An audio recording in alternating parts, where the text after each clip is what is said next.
Hello दोस्तों, स्वागत है आपका आपके अपने यूट्यूब चैनल दिसार जीके जीएस क्लासेस में। दोस्तों आप सब लोग कैसे हैं? उम्मीद करते हैं आप सब लोग अच्छे होंगे, स्वस्थ होंगे, मस्त होंगे और अपनी तैयारी बेहतरीन तरीके से आप सभी कर रहे होंगे। दोस्तों हम जैसे कि आपको पता है यूथ इलेक्ट्रीशियन बुक के प्रैक्टिस सेट आपको करवा रहे हैं, जिसमें दोस्तों आज हम आपको करवाने वाले हैं प्रैक्टिस सेट नंबर 5। इसके पहले दोस्तों हमने प्रैक्टिस सेट 4 तक के करवा दिया है। यदि आपने वीडियो नहीं देखा है तो जाकर वीडियो को देखिए, सभी की प्लेलिस्ट हमने बना दी है।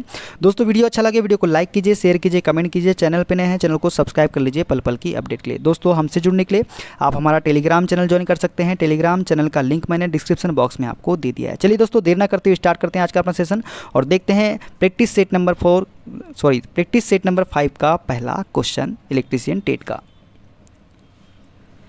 यदि एक बीजीटी को एम्पलीफायर के रूप में उपयोग करना हो तो उसे निम्न में से किस में संचालित किया जाना चाहिए? दोस्तों यदि एक बीजीटी को एम्पलीफायर के रूप में संचालित करना हो तो उसे जो है दोस्तों सक्रिय क्षेत्र में संचालित किया जाना चाहिए। देखते हैं अगला क्वेश्चन। खालिस्तान एक सक्रिय इलेक्ट्रॉनिक घटक का उदाहरण है। दोस्तों इसमें से सक्रिय इलेक्ट्रॉनिक घटक का उदाहरण जो है ये क्या हो जाएगा? Option number B transistor. Transistor जो है एक सक्रिय इलेक्ट्रॉनिक घटक का उदाहरण है।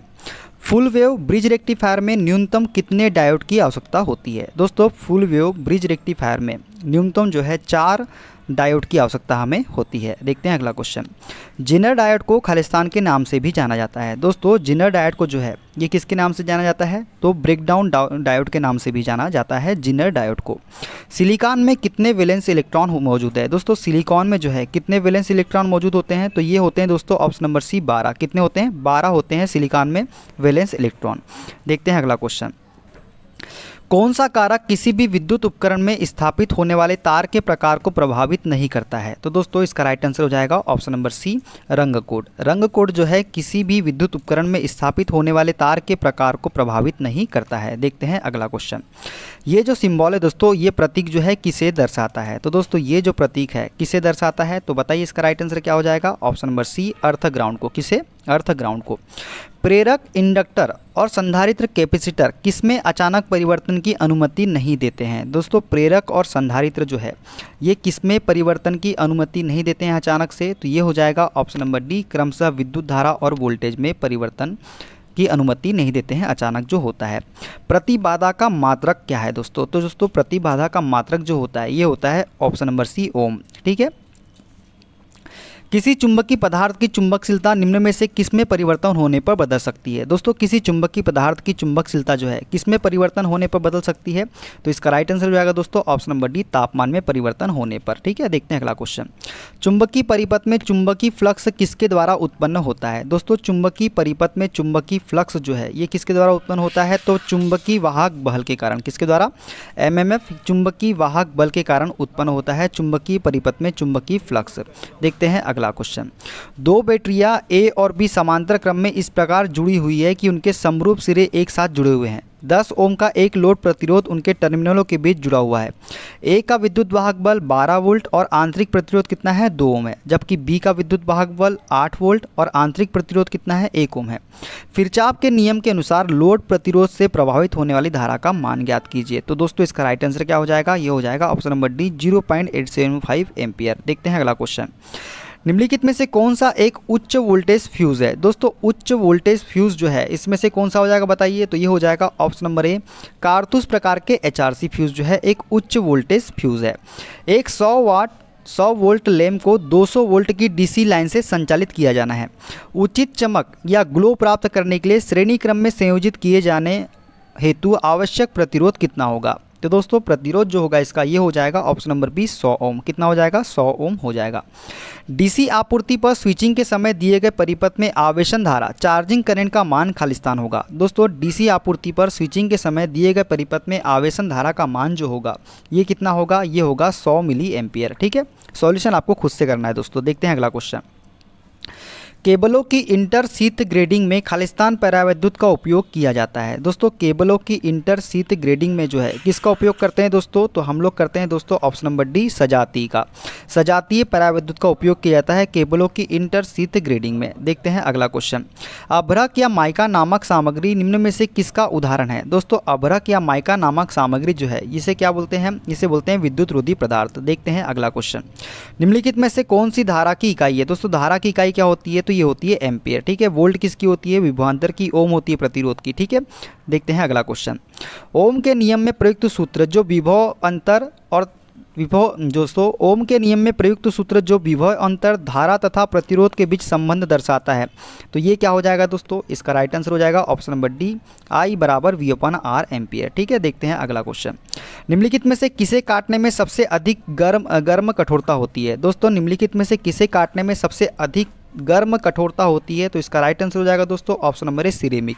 सिरेमिक काटने में सबसे अधिक गर्म और कठोरता होती है। देखते हैं अगला क्वेश्चन। निम्नलिखित में से कौन सी विद्युतीय दुर्घटना को रोक सकने वाली एक सुरक्षित कार्य प्रक्रिया नहीं है। तो दोस्तों एक सुरक्षित कार्य प्रक्रिया इनमें से कौन सी नहीं है, तो ये हो जाएगा उपयुक्त सुरक्षात्मक उपकरणों के उपयोग की उपेक्षा करना। देखते हैं अगला क्वेश्चन। तुल्यकालिक मोटर में अवमंदक वाइंडिंग का प्रयोग किस लिए किया जाता है। दोस्तों तुल्यकालिक मोटर में अवमंदक वाइंडिंग का प्रयोग हम किस लिए करते हैं, तो ये हम करते हैं दोस्तों किस लिए बताइए, इसका राइट आंसर हो जाएगा ऑप्शन नंबर डी, तुल्यकालिक मोटर को स्टार्ट करने के लिए। किसके लिए, तुल्यकालिक मोटर को स्टार्ट करने के लिए अवमंदक वाइंडिंग का उपयोग किया जाता है।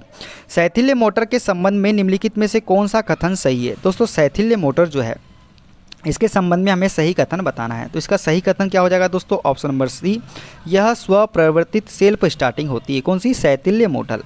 देखते हैं अगला क्वेश्चन। एक वेरिएबल रिलेक्टेंस मोटर में प्रत्येक 4 पोल के 10 दांत है। यदि रोटर में 80 दांत है तो स्टेप कोण क्या होगा। तो दोस्तों स्टेप कोण जो होगा ये क्या हो जाएगा ऑप्शन नंबर ए, 4.5 डिग्री। कितना हो जाएगा, 4.5 डिग्री। एक 3 फेज प्रेरण मोटर में 3 फेज स्टेटर धारा के कारण उत्पन्न फ्लक्स खालिस्तान होता है। तो दोस्तों एक 3 फेज प्रेरण मोटर में 3 फेज स्टेटर धारा के कारण उत्पन्न फ्लक्स जो होता है, बताइए इसका राइट आंसर क्या हो जाएगा, तो ये हो जाएगा ऑप्शन नंबर सी, एक दूसरे से 120 डिग्री के कोण पर होते हैं। देखते हैं अगला क्वेश्चन। निम्न में से किसे बचाने के लिए 3 फेज प्रेरण मोटर के रोटर स्लॉट को टेढ़ा किया जाता है। दोस्तों टेढ़ा क्यों किया जाता है 3 फेज प्रेरण मोटर के रोटर को, तो इसका राइट आंसर क्या हो जाएगा ऑप्शन नंबर ए, क्रॉलिंग से बचाने के लिए। किसे, क्रॉलिंग से बचाने के लिए 3 फेज प्रेरण मोटर के रोटर स्लॉट को टेढ़ा किया जाता है। एक विभव मापी में कुल कितनी लीड होती है। दोस्तों एक विभव मापी में कितनी लीड होती है, तो ये होती है दोस्तों 3 लीड। कितनी लीड होती है, 3 लीड होती है एक विभव मापी में। 2 ओम प्रतिरोध वाले एक PMMC एमीटर का फुल स्केल मान 5 एम्पियर है। यदि 0.5 ओम वाले एक शंट को इसके साथ संयोजित किया जाता है तो इसकी नई रेंज क्या होगी। तो इसकी नई रेंज जो हो जाएगी दोस्तों ये हो जाएगी ऑप्शन नंबर बी, 25 एम्पियर। देखते हैं अगला क्वेश्चन। दोष होने पर एक अलार्म देता है, खालिस्तान दोष होने पर एक अलार्म देता है और तेल में डूबे हुए ट्रांसफार्मर स्थापित किया जाता है। तो दोस्तों दोष होने पर एक अलार्म कौन देता है, तो इसका राइट आंसर हो जाएगा option number B, Buchholz relay. Buchholz relay जो है दोष होने पर एक अलार्म देता है और तेल में डूबे हुए ट्रांसफार्मर में स्थापित किया जाता है। देखते हैं अगला क्वेश्चन। एक ट्रांसफार्मर में इनपुट और आउटपुट करंट और इनपुट और आउटपुट वोल्टेज के बीच क्या संबंध होता है। तो दोस्तों एक ट्रांसफार्मर में इनपुट आउटपुट करंट और इनपुट आउटपुट वोल्टेज के बीच जो संबंध होता है वो होता है क्या, ऑप्शन नंबर ए, VA/IA बराबर VB/IB। क्या होता है, VA/IA बराबर VB/IB। देखते हैं अगला क्वेश्चन। नीचे दिए गए अनुप्रयोगों के लिए DC श्रेणी मोटर का सबसे उपयुक्त उपयोग क्या है। दोस्तों DC श्रेणी मोटर का उपयोग सबसे उपयुक्त उपयोग जो है इसमें से बताना क्या हो जाएगा, तो ये सी वाला है दोस्तों। उच्च लोड पर उच्च गति की आवश्यकता होती है DC श्रेणी मोटर में, ठीक है। देखते हैं अगला क्वेश्चन। निम्नलिखित मशीनों में से किसका उपयोग लकड़ी के रंदे, वुड प्लानर, वर्ताकार आरी और MG सेट में किया जाता है। तो दोस्तों MG सेट में हम किसका उपयोग करते हैं, MG सेट से आपको याद आना चाहिए, तो हम हो जाएगा इसका answer right option number C, DC shunt motor. DC shunt motor का उपयोग जो है MG सेट, वृत्ताकार आरी और लकड़ी के रंदे में हम लोग करते हैं। देखते हैं अगला क्वेश्चन। श्रृंखला कुंडलित जनित्र, शंट जनित्र और यौगिक जनित्र खालिस्तान DC जनरेटर के उदाहरण है। तो दोस्तों श्रृंखला कुंडलित जनित्र, series wound generator, shunt generator और कंपाउंड जनरेटर जो है ये किसके उदाहरण हैं, तो दोस्तों इसका राइट आंसर हो जाएगा ऑप्शन नंबर ए, स्व उत्तेजित जनरेटर के। किसके, स्व उत्तेजित। देखते हैं अगला क्वेश्चन। एक शंट DC मोटर जो टर्मिनल वोल्टेज V, आर्मेचर धारा I और आर्मेचर प्रतिरोध R के साथ कार्यशील है, उसका पश्च EMF क्या होगा। वो तो मोटर की बात कर रहा है दोस्तों, तो हमको पश्च EMF, बैक EMF पूछा है क्या होगा। तो बैक EMF का सूत्र होगा दोस्तों यहाँ पे हमारा ऑप्शन नंबर ए, E बराबर V-IR। ये हो जाएगा बैक EMF का सूत्र। देखते हैं अगला क्वेश्चन। किस प्रकार की वायरिंग की सामान्य विश्वसनीयता अच्छी नहीं होती है। दोस्तों किस वायरिंग की विश्वसनीयता अच्छी नहीं होती है, तो ये हो जाएगा दोस्तों ऑप्शन नंबर सी वाला, क्या, क्लीट वायरिंग की विश्वसनीयता अच्छी नहीं होती है। देखते हैं अगला क्वेश्चन। निम्न में से कौन सा इलेक्ट्रिक वायरिंग का एक प्रकार नहीं है, conduit wiring, cleat wiring, cast आवृत वायरिंग या खुली वायरिंग? तो दोस्तों इसका राइट आंसर क्या हो जाएगा? ऑप्शन नंबर डी, खुली wiring. Conduit wiring, cleat wiring और कास्ट आवृत वायरिंग जो है ये वायरिंग के प्रकार है, जबकि खुली वायरिंग जो है ये वायरिंग का प्रकार नहीं है। देखते हैं अगला क्वेश्चन। मोनोलिथिक रेजिस्टर्स में रेजिस्टेंस आर और विस्तृत क्षेत्र एल की लंबाई के बीच क्या संबंध है? तो दोस्तों एल के बढ़ने पर आर बढ़ता है। क्या होता है? एल के बढ़ने पर क्या होता है? आर बढ़ता है। ठीक है, देखते हैं अगला क्वेश्चन। यह गेट उत्क्रमक या प्रतिलोमक भी कहलाता है। दोस्तों उत्क्रमक या प्रतिलोमक गेट हम किसे बोलते हैं? तो बताइए दोस्तों इसका राइट आंसर क्या हो जाएगा? Option number D, not gate को। नॉट गेट को उत्क्रमक या प्रतिलोमक गेट भी हम बोलते हैं।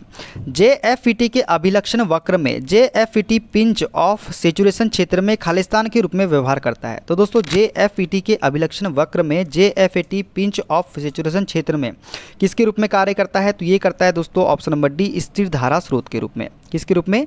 स्थिर धारा स्रोत के रूप में कार्य करता है। निम्न में से किसके उत्पादन के लिए LC ऑसिलेटर का इस्तेमाल नहीं किया जा सकता है? दोस्तों LC ऑसिलेटर का इस्तेमाल किसके उत्पादन के लिए नहीं कर सकते हैं? तो ये हो जाएगा दोस्तों ऑप्शन नंबर डी इसका करेक्ट आंसर, अत्यंत निम्न आवृत्ति के लिए। अत्यंत निम्न आवृत्ति के लिए हम LC ऑसिलेटर का इस्तेमाल नहीं कर सकते हैं। देखते हैं अगला क्वेश्चन। रडार किसका संक्षिप्त रूप है? दोस्तों रडार जो है ये किसका संक्षिप्त रूप है? तो ये हो जाएगा दोस्तों रेडियो डिटेक्शन एंड रेंजिंग। क्या है? रेडियो डिटेक्शन एंड रेंजिंग जो है इसका संक्षिप्त रूप है।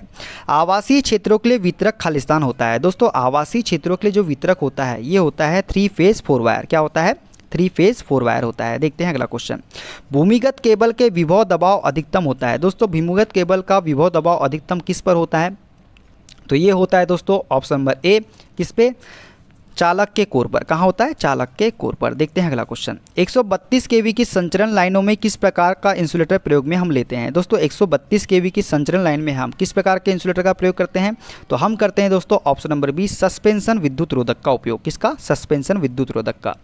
IE नियम के अनुसार, इंडियन इलेक्ट्रिसिटी नियम के अनुसार उच्च वोल्टता लाइनों के लिए निम्नतम कंडक्टर का जमीन के ऊपर अंतर कितना होना चाहिए? तो दोस्तों IE नियम के अनुसार उच्च वोल्टता लाइनों के लिए निम्नतम कंडक्टर का जमीन के ऊपर अंतर जो होना चाहिए वो कितना होना चाहिए? तो वो होना चाहिए दोस्तों 20 फीट। कितना होना चाहिए? 20 फीट होना चाहिए। निम्नलिखित में से कौन सी विधि समुद्री जल से विद्युत शक्ति उत्पन्न करने के लिए आवश्यक लाभदायक है? तो दोस्तों कौन सी विधि है जो समुद्री जल से विद्युत शक्ति उत्पन्न करने के लिए अधिक लाभदायक है? तो ये हो जाएगा दोस्तों इसका right answer option number C, ज्वार शक्ति, टीडल पावर। कौन सी? टीडल पावर। देखते हैं अगला क्वेश्चन। पन बिजली संयंत्र है। दोस्तों पन बिजली संयंत्र जो है ये क्या है? तो ये है दोस्तों ऊर्जा का पारंपरिक स्रोत। क्या है? ऊर्जा का पारंपरिक स्रोत है पन बिजली संयंत्र, मतलब हाइड्रो इलेक्ट्रिक पावर प्लांट। देखते हैं अगला क्वेश्चन। एक मानक फूड मिक्सर की घूर्णन गति कितनी होती है? दोस्तों एक मानक फूड मिक्सर की घूर्णन गति जो होती है ये कितनी होती है? तो इसका राइट आंसर क्या हो जाएगा दोस्तों? ऑप्शन नंबर सी, 3000 से 14000 RPM। ठीक है।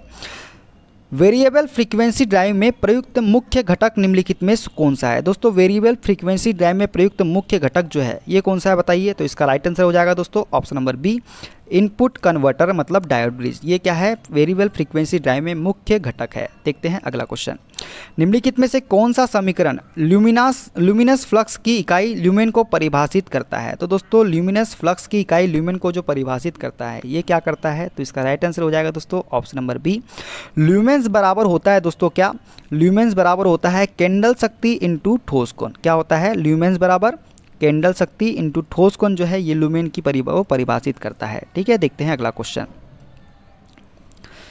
सभी स्थानों में सभी दिशाओं में खालिस्तान सभी स्थानों में सभी दिशाओं में मोमबत्ती की शक्तियों का औसत मूल्य है। तो दोस्तों खालिस्तान जो है सभी स्थानों में सभी दिशाओं में मोमबत्ती की शक्तियों का औसत मूल्य है। तो ये हो जाएगा दोस्तों ऑप्शन नंबर डी वाला। क्या हो जाएगा? डी वाला। कैसे? गोलाकार कैंडल पावर का औसत मूल्य। गोलाकार कैंडल पावर का औसत मूल्य जो है सभी स्थानों में सभी दिशाओं में मोमबत्ती शक्तियों का औसत मूल्य है। देखते हैं अगला क्वेश्चन।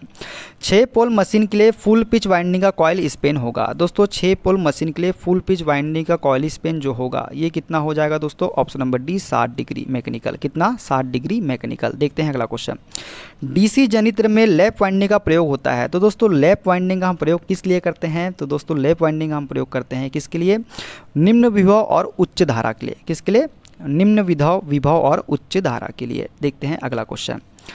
आपूर्ति के एसी से डीसी में रूपांतरण में निम्नलिखित में से किसे एक मशीन की आवश्यकता होती है? तो दोस्तों आपूर्ति के एसी से डीसी में रूपांतरण के लिए हमें एक मशीन की आवश्यकता होती है। कौन सी मशीन की आवश्यकता होती है दोस्तों? तो ये होती है दोस्तों option number D, rotary converter की। किसकी? रोटरी कन्वर्टर की।